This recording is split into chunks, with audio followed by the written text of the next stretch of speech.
बातमीतील घटनेच्या वास्तविकतेची तुलना थेट पाहत रहा सांगली अपडेट।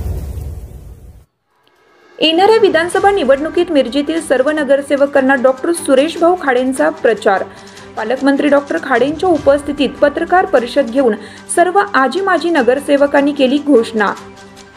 पालकमंत्री नामदार डॉक्टर सुरेश भाऊ खाडे यांनी मिरजेच्या विकासासाठी आज अखेर मोठ्या प्रमाणात निधी आणला आहे। त्यांच्या नेतृत्वास पुढे ही संधी मिळणं गरजेचं आहे।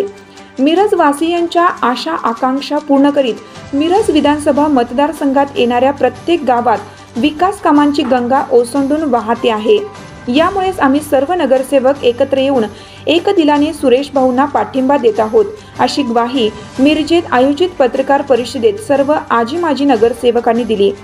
या प्रसंगी माजी महापौर इद्रिस नायकवडी, माजी सभापती सुरेश बापू आवटे, माजी महापौर संगीता खोत, माजी विरोधी पक्षनेते संजय बापू मेंढे, माजी महापौर स्वर्गीय विवेक कांबळे यांचे सुपुत्र श्वेत कांबळे, करण जामदार, शिवाजी दुर्वे, आनंदा देवमाने, योगेंद्र कांबळे, अतहर नायकवडी, गजेंद्र कुल्लोळी, निरंजन आवटी, गायत्री कुल्लोळी, गणेश माळी, प्रियंका पारधी, पांडुरंग कोरे, अस्मिता सलगर, शांता जाधव, संदीप आवटी यांच्यासह अनेक आजी माजी नगरसेवक उपस्थित होते। मैनुद्दीन बागवान व संगीता हारगे हे अनुपस्थित असले तरी त्यांनी दूरध्वनीवरून सुरेश भाऊंशी संपर्क साधत जाहीर पाठिंबा दिला आहे। या प्रसंगी माजी सभापती सुरेश आवटी म्हणाले, लोकसभेला विषय वेगळा होता, कारण विशाल पाटील हे अपक्ष उमेदवार होते। जनतेत संभ्रम होता की लोकसभेला जे काही झाले तेच पुन्हा विधानसभेला होणार का? मात्र तसे काही नसून सुरेश भाऊंच्या नेतृत्वालाच आम्ही सर्व आजी माजी नगरसेवक त्यांना जाहीर पाठिंबा देत आहोत। आगामी विधानसभा निवडणुकीत आम्ही त्यांना एकदिलाने मदत करणार आहोत। यामुळे त्यांचा मिरज विधानसभेतून त्यांचा विजय नक्की असेल, असे प्रतिपादन त्यांनी यावेळी केलं। मी पहिल्यापासून आल्यापासून पक्षपात केणाऱ्या विरोधात सगळ्यांना मी पडले, सगळ्यांना इक्वल भाजपला पडायचा आणि सगळ्या राष्ट्रवादीच्या काँग्रेसच्या लोकांनाही मी पडलेलं आहे।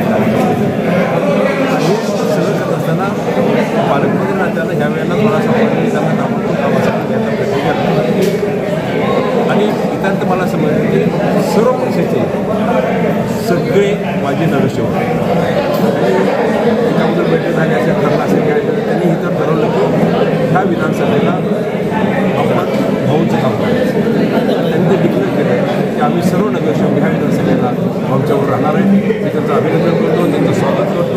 तर विकासाच्या दृष्टीनं सगळ्यांची मतं एकत्र घेत असते आणि विकासामध्ये आपला शहर चांगला, ग्रामीण भाग चांगला करायचा हा विषय असेल तर निश्चितच मी त्यांचं स्वागत करतो।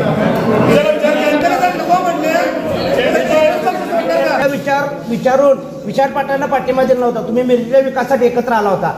मग जर का कोट्यवधी रुपयाचा निधी जर का एखादा व्यक्ती तुम्हाला देत असेल तर तुम्ही पक्षीय जोडे बाजूला ठेवून भाऊंचं काम करणार का? जनतेला विचारून जनता जे काय सांगेल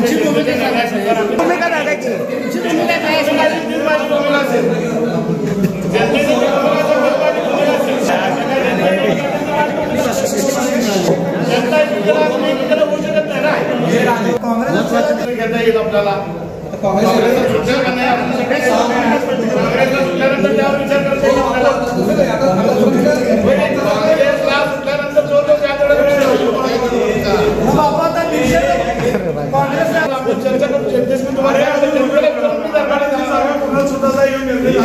राजकारण होतच नाही। मग अशा वेळी ज्या नेत्यांनी एवढं कोट्यवधी रुपये निधी दिला तर मदत करणाऱ्या करणार सांगायला अडचण काय? मदत करायचा हा विषय राहिला। आता मी काय सांगाल तुम्हाला, आम्ही एवढं सगळं प्लॅन सांगतोय, तो करणं वेगळं।